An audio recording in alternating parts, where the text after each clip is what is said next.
രാവിലെ 7 മണിക്ക് city ഹോസ്പിറ്റലിന് മുൻപിലാണ് യാദവിൻ്റെ car വന്ന് നിന്നത്. ഉടനെ പതിവ് ഗൗരവത്തോടെ അവൻ കാറിൽ നിന്ന് പുറത്തേക്കിറങ്ങി. ഗാംഭീര്യവും ഗൗരവവും നിറഞ്ഞ മുഖത്തോടെ കൂടി അകത്തേക്ക് കയറി വന്ന യാദവിനെ കണ്ടതും ഹോസ്പിറ്റലിലുള്ള സ്റ്റാഫുകൾ ഓരോരുത്തരായി ബഹുമാനത്തോടെ അവനെ നോക്കി. എന്നാൽ അവരെയൊന്നും മൈൻഡ് പോലും ചെയ്യാതെ അവൻ നേരെ ഐസുവിൻ്റെ അടുത്തേക്ക് പോയി. ഐസുവിന് മുൻപിലായിരിക്കുന്ന നവീനെയും രോഹിത്തിനെയും കണ്ടതും യാദവ് ഗൗരവത്തോടെ അവരുടെ അടുത്തേക്ക് പോയി. പെട്ടെന്ന് തങ്ങളുടെ അടുത്ത് നടന്നു വരുന്ന കാലടി ശബ്ദം കേട്ടതും തല താഴ്ത്തിയിരുന്ന നവീനും രോഹിത്തും തല ഉയർത്തി നോക്കി. തങ്ങളുടെ മുൻപിലേക്ക് വരുന്ന യാദവിനെയും അവൻ്റെ പിന്നിലായി വരുന്ന സേവിയറിനെയും കണ്ടതും അവർ ബഹുമാനത്തോടെ എഴുന്നേറ്റു നിന്നു. പതിയെ അവരുടെ അടുത്തേക്ക് നടന്നു വന്ന് നവീനെ ഗൗരവത്തിൽ ഒന്ന് നോക്കി യാദവ്. അവൻ്റെ ആ നോട്ടത്തിൻ്റെ അർത്ഥം മനസ്സിലാക്കിയ പോലെ നവീൻ സംസാരിച്ചു തുടങ്ങി. ബുള്ളറ്റ് ഷോൾഡറിലും ഇടത്തെ കൈത്തണ്ടയിലും പിന്നെ കാൽമുട്ടിലുമാണ് ഏറ്റിട്ടുള്ളത്. ഡോക്ടർ ഓപ്പറേഷൻ ചെയ്ത് ബുള്ളറ്റെല്ലാം പുറത്തെടുത്തിട്ടുണ്ട്. ഇപ്പോൾ പേടിക്കാനൊന്നുമില്ല, കുറച്ച് റെസ്റ്റ് എടുത്താൽ മതിയെന്ന് ഡോക്ടർ പറഞ്ഞിട്ടുണ്ട്. നെക്സ്റ്റ് വീക്ക് ഡിസ്ചാർജ് ചെയ്യും. എല്ലാവരോടും ഇതൊരു കാർ ആക്സിഡൻ്റ് ആണെന്നാണ് പറഞ്ഞിട്ടുള്ളത്. അടുത്ത ആഴ്ച തന്നെ ഡിസ്ചാർജ് ചെയ്ത് വീട്ടിലേക്ക് പോകാം. യാദവിൻ്റെ മുഖത്ത് നോക്കാതെയാണ് നവീൻ ഇത്രയും പറഞ്ഞത്. അവരെ നോക്കി ഒന്ന് ഗൗരവത്തിൽ മൂളിയതിനു ശേഷം യാദവ് ഐസുവിൻ്റെ ഡോറിനടുത്തേക്ക് പോയി. ആ ഡോറിന് മുകളിലുള്ള ചെറിയ ഹോളിലൂടെ അകത്തേക്ക് കിടക്കുന്ന അർജുനെ അവനൊന്ന് നോക്കി. ഓക്സിജൻ മാസ്കിൻ്റെ സഹായത്തോടെ ശ്വാസം വലിച്ചെടുക്കുന്ന അർജുനെ കണ്ടതും തൻ്റെ മുഷ്ടി ചുരുട്ടി അവൻ ദേഷ്യം നിയന്ത്രിച്ചു. നവീനെയും രോഹിത്തിനെയും ഒന്ന് നോക്കിയതിനു ശേഷം അവൻ മുന്നോട്ട് നടന്നു. പിന്നെ പെട്ടെന്ന് തന്നെ ഹോസ്പിറ്റലിൽ നിന്ന് പുറത്തേക്ക് പോവുകയും ചെയ്തു. യാദവ് കാറിനടുത്തെത്തിയതും സേവിയർ അവന് വേണ്ടി കാറിൻ്റെ ഡോറ് തുറന്നു കൊടുത്തു. സേവിയറിനെ ഒന്ന് നോക്കിക്കൊണ്ട് യാദവ് അകത്തേക്ക് കയറിയിരുന്നു. അവരുടെ കാറ് പൊടി പരത്തിക്കൊണ്ട് ആ ഹോസ്പിറ്റൽ കടന്നുപോയി.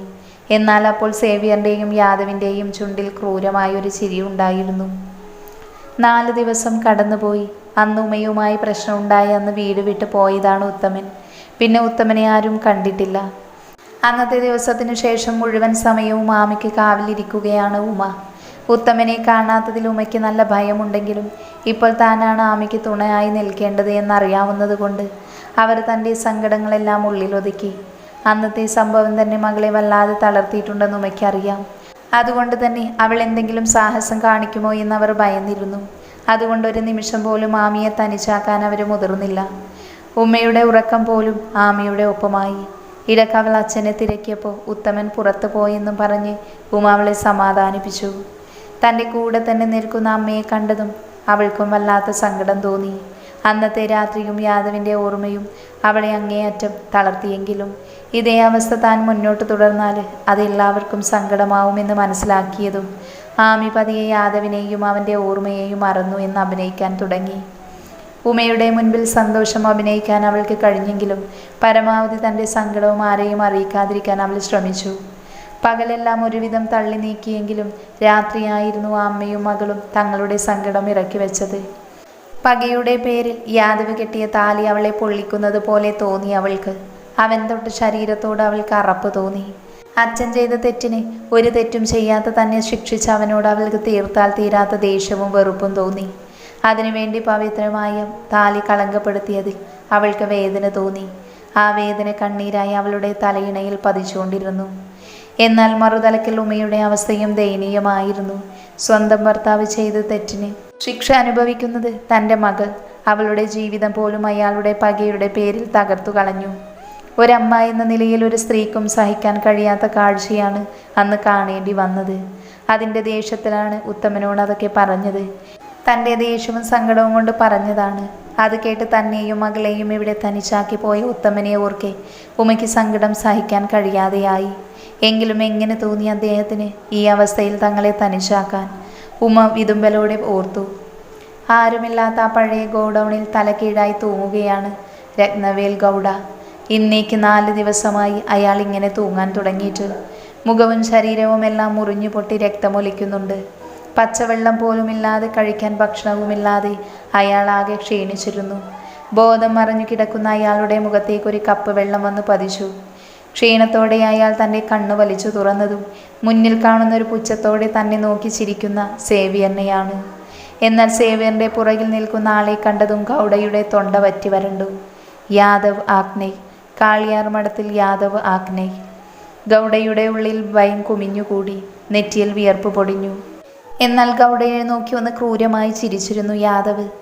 എന്നെ ഒന്നും ചെയ്യരുത്, ഞാനിനി ഒന്നിലും ഇടപെടില്ല എന്ന് ഭയത്തോടെ അവൻ്റെ മുഖത്തേക്ക് നോക്കി യാചിച്ചു ഗൗഡ. എന്നാൽ അയാളെ ഒന്ന് നോക്കി ക്രൂരമായി ചിരിച്ചുകൊണ്ട് യാദവ് മുൻപോട്ട് നടന്നു. അപ്പോൾ അവൻ്റെ മുഖത്തൊരു പൈശാചിക ചിരിയുണ്ടായിരുന്നു. ആരെയും കൊല്ലാനുള്ള പകയുണ്ടായിരുന്നു. തൻ്റെ മുൻപിൽ ജീവന് വേണ്ടി യാചിക്കുന്ന ഗൗഡയുടെ പുച്ഛത്തിൽ ഒന്ന് നോക്കി യാദവ്. എന്നിട്ട് അയാൾക്ക് ചുറ്റും നടന്നുകൊണ്ട് സംസാരിച്ചു തുടങ്ങി. 4 മാസം മുൻപ് നിന്റെ ജീവൻ പിച്ചയായിട്ട് തന്നതല്ലേ ഞാൻ. എന്നിട്ട് നീ ചെയ്തതോ? എൻ്റെ കുടുംബത്തിൽ കയറിയാണ് നീ കളിച്ചത്. എൻ്റെ രക്തത്തിലാണ് നീ കൈവച്ചത്. അതിന് നിനക്ക് മാപ്പില്ല. അതുകൊണ്ട് പിച്ചയായി തന്ന ആ ജീവൻ നിനക്കിനി വേണ്ട. അവൻ്റെ വാക്കുകൾ വല്ലാത്ത മൂർച്ചയുണ്ടായിരുന്നു. അവൻ്റെ മുഖത്ത് ജ്വലിക്കുന്ന അസുരഭാവം കാണി ഗൗഡ ഭയത്തിൽ ഉമിനീരിറക്കി.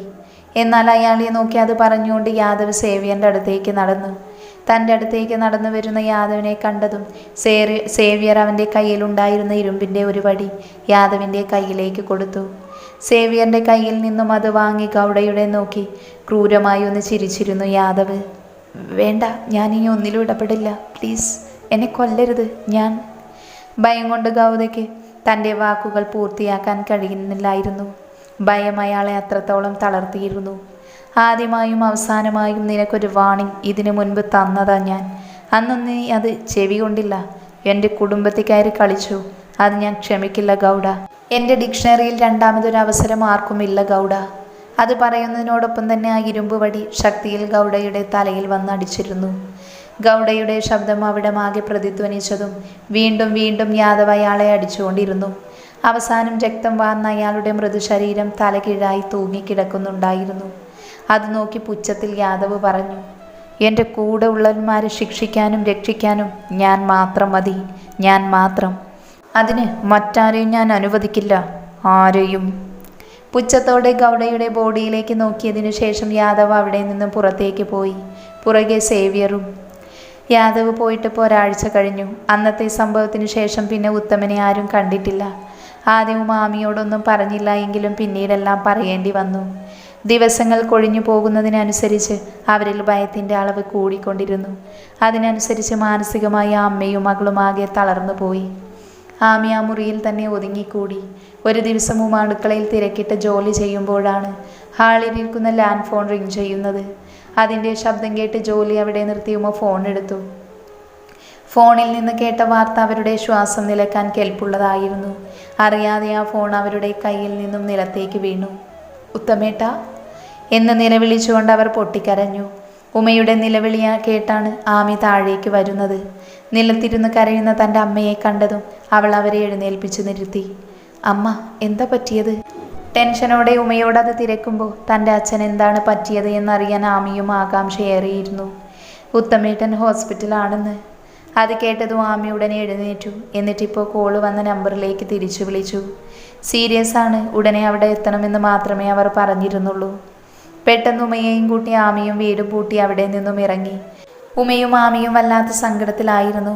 ഉത്തമൻ ഒന്നും പറ്റല്ലേ എന്ന് രണ്ടുപേരും മനസ്സുരുകി പ്രാർത്ഥിച്ചുകൊണ്ടിരുന്നു. ഹോസ്പിറ്റലിലെത്തി റിസപ്ഷനിൽ അന്വേഷിച്ചപ്പോഴേക്കും ഒരുപാട് പോലീസുകാർ അവരെ വന്ന് കൂട്ടിക്കൊണ്ടു പോയിരുന്നു. അയാളോടൊപ്പം മുൻപോട്ട് നടക്കുമ്പോൾ ഉമയും ആമിയും ഭയം കൊണ്ട് വിറക്കുകയായിരുന്നു. അകത്തേക്ക് വരൂ എന്ന് പോലീസുകാരൻ പറഞ്ഞപ്പോഴാണ് രണ്ടുപേരും ചിന്തയിൽ നിന്നും ഉണർന്നത്. തല ഉയർത്തി അവർ മുൻപിൽ കാണുന്ന ബോർഡിൽ എഴുതിയിരിക്കുന്ന വായിച്ചതും തങ്ങളുടെ ശ്വാസം നിലക്കുന്നത് പോലെ തോന്നി. മോർച്ചറി. ഉമയ്ക്ക് തൻ്റെ ശ്വാസം നിലയ്ക്കുന്നത് പോലെ തോന്നി. ഒരാശ്രയത്തിനൊന്നോണം ഉമ ആമിയുടെ കയ്യിൽ മുറുക്കെ പിടിച്ചു.